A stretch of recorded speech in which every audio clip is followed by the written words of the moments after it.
Oi, meninos, tudo bem? Nós estamos vivendo um momento hoje onde o papel da ciência é colocado, em pauta o tempo inteiro. E no meio disso, uma questão que fica muito no ar é qual é o papel das ciências humanas realmente em momentos como que nós vivemos hoje, esses momentos de pandemia. Por conta disso, eu vou entrar aqui em uma questão um pouco mais específica para vocês, que é a da sociologia da saúde, para a gente entender um pouco, não só o que é essa sociologia da saúde, como também a importância, e as diferentes visões sobre o papel do Estado nesse momento e onde as ciências humanas podem se inserir nesses momentos de crise de saúde pública mesmo. Então, na aula de hoje, nós vamos partir aqui de três eixos básicos. Primeiro, entender o que é a sociologia da saúde.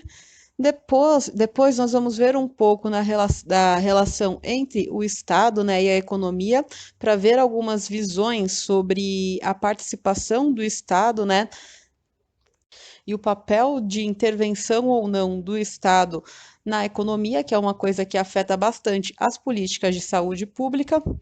E, por fim, realmente nós veremos essa relação entre o Estado e a saúde, para entendermos o que é a saúde pública no Brasil e quais são os deveres e os direitos, em relação a isso na sociedade brasileira. Esses são pontos que eu considero importantíssimos nós entendermos, para conseguirmos, visualizar não só a importância da sociologia aqui nesse momento atual, mas também o funcionamento da saúde pública no Brasil, a importância, do sistema de saúde pública e o próprio papel do SUS na sociedade brasileira. Então, vamos começar aqui a aula de hoje entendendo um pouquinho sobre essa sociologia da saúde. Há algum tempo já, pesquisadores das áreas das ciências humanas e das ciências sociais direcionam suas pesquisas para compreender, não só as doenças, não só as epidemias, mas as próprias políticas de saúde sob a ótica aqui dessas ciências humanas. Até o papel da própria medicina, a compreensão do que seriam as doenças, do que seriam a loucura, do que seria a loucura, a sexualidade, quais medidas tomadas, pelo Estado, os remédios, os tratamentos. Tudo isso foi colocado, sobre diversas análises, sobre a ótica de diversos pesquisadores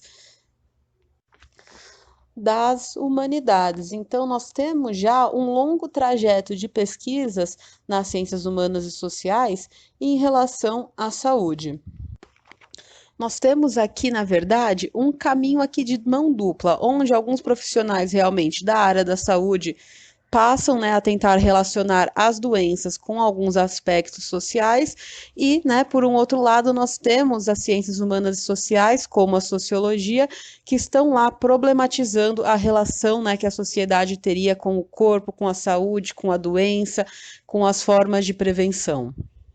E a partir desses estudos, as ciências humanas e sociais tentam responder algumas perguntas, como cada sociedade compreendia o que era a saúde, como elas compreendiam o que era a doença, como elas tratavam as doenças, como elas organizavam os cuidados de saúde, quais os impactos da saúde dentro da nossa sociedade, em diversos grupos sociais, em camadas sociais distintas. Então, são várias perguntas, que a sociologia tenta responder que são fundamentais para a gente compreender a medicina, a saúde, a história desses itens tão importantes na nossa sociedade. O que essa sociologia da saúde, então, vai estudar, Os principais interesses desse tipo de análise é entender, primeiramente, a estrutura de organização, da saúde, compreender as relações que existem, nesse meio, os valores, os rituais da medicina, as funções, da medicina e os papéis também dos profissionais das áreas da saúde. Além disso, né, a sociologia da saúde acaba estudando bastante a relação que as doenças têm com alguns aspectos sociais, vendo o desenvolvimento das doenças em alguns grupos, né, que são grupos de risco maior para algumas enfermidades, vendo a importância, né, da medicina preventiva, o desenvolvimento das políticas públicas de saúde e principalmente qual seria, né, a relação que existe no mundo atual entre o nosso sistema econômico, que é o capitalismo, com a globalização e os cuidados que são necessários para a saúde nesse mundo contemporâneo.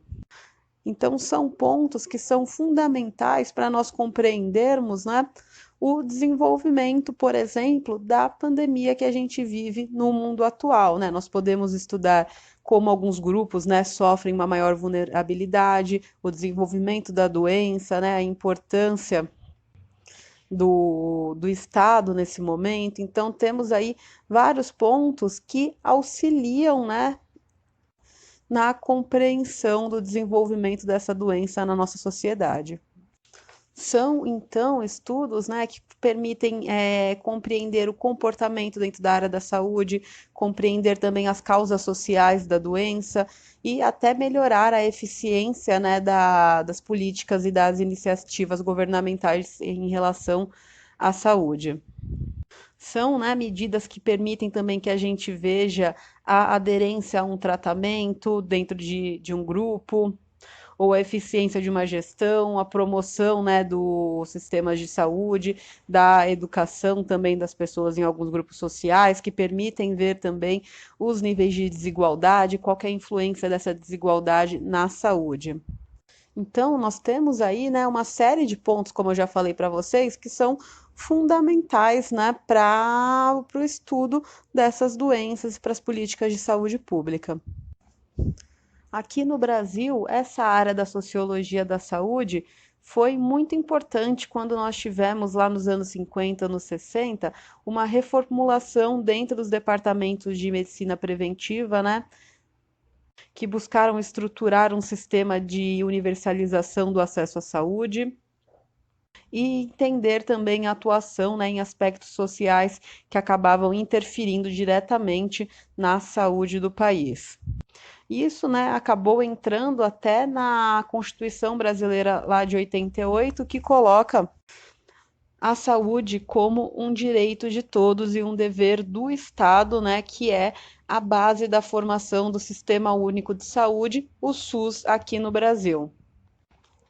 Atualmente, né, nós temos alguns temas que são de muito interesse, né, dessa área da disciplina, como aí, por exemplo, as políticas públicas de saúde, as concepções diferentes que as pessoas têm em relação ao corpo, à doença, à saúde mental, ao gênero, à sexualidade, são todos pontos, então, que acabam sendo importantes, né, não somente para o trabalho dos profissionais da saúde, mas para que nós possamos compreender nossa sociedade, né, até mesmo para entender os diferentes níveis de acesso à saúde que diferentes grupos sociais têm atualmente. Agora que a gente viu já, né, o que é estudado por essa sociologia da saúde, é importante que a gente veja também algumas teorias econômicas. Por que que é importante? Porque a relação que existe entre o Estado e a economia acaba afetando diretamente os investimentos de alguns países na saúde pública. Por isso que é importante a gente entender aí pelo menos algumas ideias, né, principais em relação à economia. Nós não vamos ver, né, claro, todas as divisões que existem em relação a isso, vamos ficar aí a três. Vamos nos atentar, então, em três conceitos, né, que são importantes nos dias de hoje, que são o liberalismo, pensando, né, no liberalismo clássico lá do século XVIII, o neoliberalismo e o socialismo. Não vamos entrar aqui hoje na questão dos libertários, dos anarcocapitalistas, dos progressistas, porque senão a discussão, né, vai acabar se estendendo demais. Então vamos ficar aqui nesses três por hoje, começando aqui pelo liberalismo clássico, né, que nasceu com Adam Smith lá no século XVIII. O liberalismo, então, é uma teoria, né, não só econômica, mas política e social também, que acaba, né, valorizando as ideias individuais, né, de liberdade e igualdade, e diminuindo o papel do governo em alguns pontos da nossa sociedade, como, né, na intervenção da economia. O governo aqui dentro dessa sociedade liberal deveria estar, né, respeitando os direitos do indivíduo e atuando para resolver, né, algumas disputas quando os indivíduos acabam se chocando. O papel do governo, então, nessa sociedade liberal seria qual? Seria estar protegendo e promovendo a liberdade do indivíduo, ao invés, né, de estar barrando essa liberdade. É uma ideia, portanto, né, que vai priorizar o indivíduo em relação ao coletivo. E quando a gente pensa, né, na economia, qual vai ser, né, as ideias desse liberalismo? Dentro das ideias aqui de Adam Smith, vai ser colocado, né, que os indivíduos eles conseguiriam estruturar a sua vida econômica sem serem restritos pelo Estado. Então, há uma ideia de que o Estado interferiria muito pouco na economia. Para o Adam Smith, então, né, as nações elas conseguiriam enriquecer, serem prósperas se elas permitissem, né, que os indivíduos conseguissem viver de acordo com a sua própria iniciativa, com pouca intervenção do Estado. O Estado, então, né, não poderia, dentro dessa ideia do liberalismo, intervir no funcionamento, né, do livre mercado, não deveria estar colocando regulações de mercado também, é, ou estarem criando grandes monopólios. Para ele, a economia conseguiria se manter em equilíbrio a partir da lei da oferta e procura. Então, quanto mais houvesse a necessidade, né, de um produto, mais as pessoas iriam atrás dele, né? E aí o mercado, né, a economia conseguiria ficar estável, mesmo se não houvesse uma intervenção do Estado para manter essa estabilidade. O liberalismo, então, é essa ideia que busca uma menor intervenção do Estado, né, dentro da economia. Um grande problema que a gente tem, né, com o liberalismo acontece lá na crise de 29, que nós vimos já nas aulas de história, que acaba levando, né, à quebra da Bolsa de Valores de Nova York, uma quebra de bolsas, né, na Europa, um desastre econômico no mundo inteiro e que acaba levando, né, a uma retomada da participação do Estado na economia para conseguir regularizar novamente os problemas que foram causados com a crise lá de 29. Nos anos 80, nós temos aí uma retomada dessa ideia de que deveria haver uma menor intervenção do Estado na economia.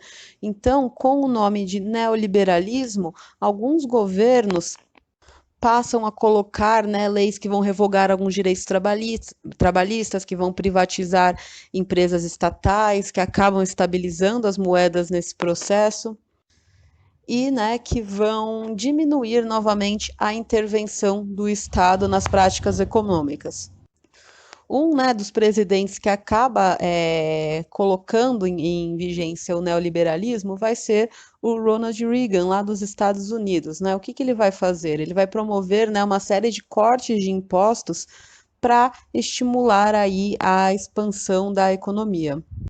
E esses pontos que foram, né, essas medidas que foram tomadas no governo do Reagan, são medidas que foram tomadas também em outros governos, né, que acabam sendo governos neoliberais, né? Então a gente tem aí esses processos de privatização e de diminuição de impostos e de cargas tributárias para tentar dinamizar a economia, né, dos países.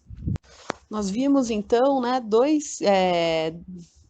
nós vimos duas teorias econômicas que acabam pregando uma menor participação do Estado dentro da economia, uma menor intervenção estatal.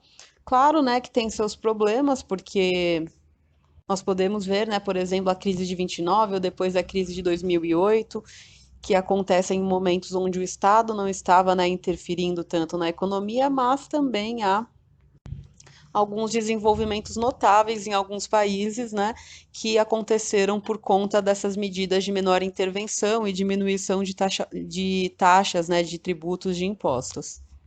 Agora que nós vimos, né, algumas teorias que mostram essa pouca participação do Estado, né, essa baixa intervenção do Estado na economia, vamos aí para algumas teorias, né, que acabam pregando uma intervenção maior do Estado. Dentre essas teorias, nós temos, por exemplo, a social-democracia, né? A social-democracia, que é uma ideologia que vai promover algumas intervenções econômicas, né, e sociais do Estado dentro desse sistema capitalista. É uma ideia que nasce lá com algumas características, né, do socialismo. Lembram, né, o que é o socialismo? Que eram aquelas correntes que aparecem, né, no século XVIII, com o socialismo utópico, que buscava, né, chegar em uma sociedade sem classes por vias pacíficas. Depois, no XIX, o socialismo científico de Marx e de Engels, que busca também uma sociedade sem classes, mas por, né, vias armadas. Mas, né, essa social-democracia acaba, né, no século XX, se afastando um pouco das ideias do socialismo e se aproximando mais na ideia de um estado de bem-estar social democrático. Qual é essa ideia do estado de bem-estar social, né? É a ideia de que o Estado ele agiria como um agente da promoção social, como uma forma de organizar a economia, de regulamentar a vida e a saúde da população, para ter uma sociedade, né, que viva com uma desigualdade menor. Então, o estado de bem-estar social aí dentro da social-democracia aparece como uma alternativa ao liberalismo clássico e aparece também como uma alternativa ao socialismo. Dentro dessa social-democracia, nós temos aí, por exemplo, a criação de sistemas públicos de saúde, de programas, né, de auxílio às famílias que são mais pobres, como a Bolsa Família, o rendimento social de inserção. Não é um sistema que busca, né, substituir realmente o sistema capitalista, como acontece com o socialismo, né, que quer substituir o sistema por um sistema de propriedade coletiva dos meios de produção, mas é um sistema que quer algumas mudanças dentro do capitalismo, havendo aí, né, uma maior intervenção do Estado dentro dessa economia capitalista. Nós vimos então que existem uma série de teorias que pensam na relação entre Estado e economia. E mais que isso, né, há teorias que pensam no papel do Estado para o bem-estar, né, da sua população. E há ainda, né, mais uma série de discussões sobre a função do Estado na criação de políticas públicas, o papel assistencialista que o Estado deve ou não ter, se a saúde, a educação, né, a assistência social deve ser dada realmente pelo Estado, deve ser dada pelas empresas, como que tem que acontecer o processo de captação de impostos. Então, nós temos aí uma série de discussões que estão atreladas ao Estado, né, e à economia. E entre nessas várias discussões, nós temos a questão da saúde pública.